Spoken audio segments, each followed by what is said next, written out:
Hello, Jon LaLanne here, once again, the owner and shaper of LaLa Surfboards.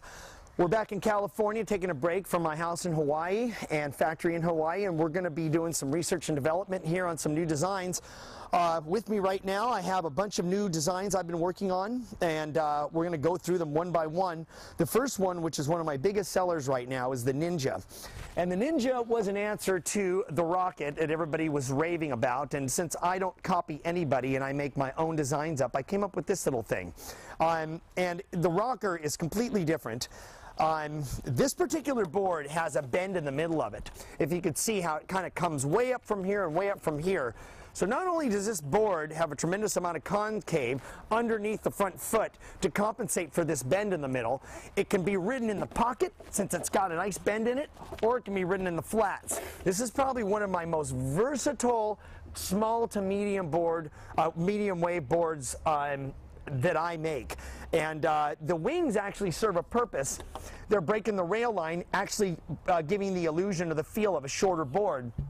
And we've been finding that when we put the board on rail, it's got some bite to it. So when the surf gets a little bit bigger, these wings are digging in and really holding you, delaying your release time, and making for a really positive drive. Yet when you get it on the flats, the little wider tail and the broken wings help make it break free and pivot. And it's a really fast, very great all-around board for point breaks and beach breaks. And once again, this is called the Ninja.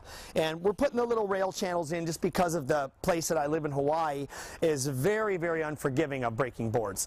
So we're going to move on now to the Screamer here.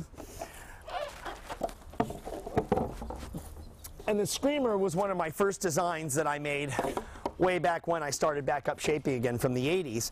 And I've kind of refined it a little bit for 2010-11. A little bit cleaner lines.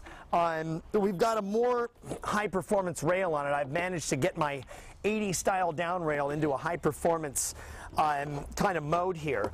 But the Screamer is definitely the board you want to ride if you're surfing a lot of small surf, although this board can handle up to head high easily. But the wide tail is not only wide and broken, but it's also low to the ground. So when you're standing on your tail, you're doing nothing but gaining speed through any kind of flats at all. Where the Ninja's tail is risen, so you can surf it from the middle of the board, this one's a real tail rider. Back-footed surfers and front-footed surfers alike like this board. But the fact is that this particular rocker doesn't start bending from the middle. It actually comes bending up here from the middle to the nose, and the tail stays low. So when you're surfing, you've got low tail rocker on the water at all times just for maximum speed. And since boards have to break free one area or the other, I've got a nice lift out of the nose so you can break free in your turns when you're going rail to rail. And a lot of people ask me about the moon tail. Oh, that's a weird tail, this, that, and the other. Well, you've got to understand, this tail's here for a reason. I've got an extremely wide tail block, and if I were to leave this flat, when you're going rail to rail, you're going to have a lever on your hands. So the moon tail allowed me to break this tail up, and also, since the tail is so wide, it may skip out, not with the points of the moon. It helps hold it. It helps hold it into place. So this board and the Ninja are very similar in respect that they also like small waves and big waves. But the Ninja may be a little bit more suited to a super high performance surfer, where this would be more of an average surfer board, kind of intermediate. Would love this board. A lot of people's lives have been changed by the Screamer. It has definitely gotten people to the next level. From intermediate to advanced. The next board I'm going to talk about here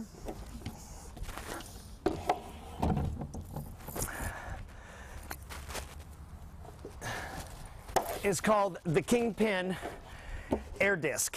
And this is a shorter version of my Hawaiian style Kingpin that you'll see on the website being ridden on huge surf. It's just a pintail with a wing to break the rail line once again, but I've shortened it and shrunken it and widened it to be like a little skateboard. And this particular board has the lift going up the tail here now. So we've got a flat spot underneath the front foot for drive. A lot of front-footed surfers are going to like this board, but it's actually got a rocker that's pretty moderate. But I've gone and hand-shaped this in I've got a nice single concave underneath the front foot and a very forgiving double barrel concave to a slight V out the tail for the back. And this thing is a great all-around board if you like the conventional feel. This is a first-time shot. I hand-shaped this thing out of a King Mac 60 CB. And it is a first-timer. It's getting scanned and put into production.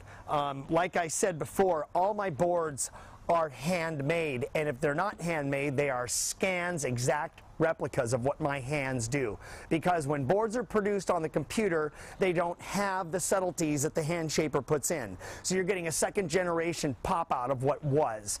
So once again, this is called the Kingpin Air Disc. Very, very fun board for both Hawaii and California.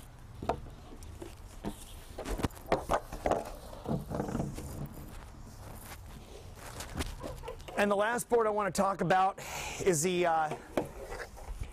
ever infamous Gemini.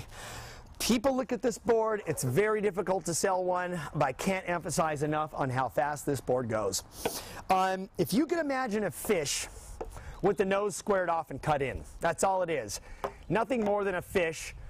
The outline's very wide up here. It's got double pontoons on it. You're actually paddling right here. Where most boards you're paddling here, on the Gemini you're paddling here. There's a lot of V up in the nose for forgiveness. The water channels through here, goes into my secret bottom, which I'm not at liberty to talk about. And it is a quad for a reason. The fins are dead straight in the back. And this particular board rides in huge surf once again and small surf. If I make one for maybe some more moderate waves, I'll increase the fin width in the back, and that will make it more like a quad feel, but by no means is this a quad feel. This is full-on thruster positive, and I can't tell you enough on how much fun this board is to ride. It's super loose and super fast. I would call it an Aqua Ferrari if I had to. And I also put reinforced carbon in the nose. Never have to worry about this. And a lot of people ask me, they go, "Whoa, I may get hit in the nose by my get hit in the head by my nose." How often do you get hit in the head by your nose? And these are all blunted off. You're not going to get hurt. And if you're worried about that, you shouldn't be surfing in the first place.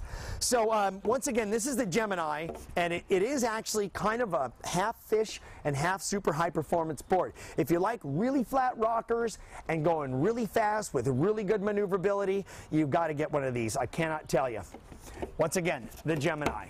I'm Jon LaLanne, the owner and shaper of LaLa Surfboards. Have fun out there.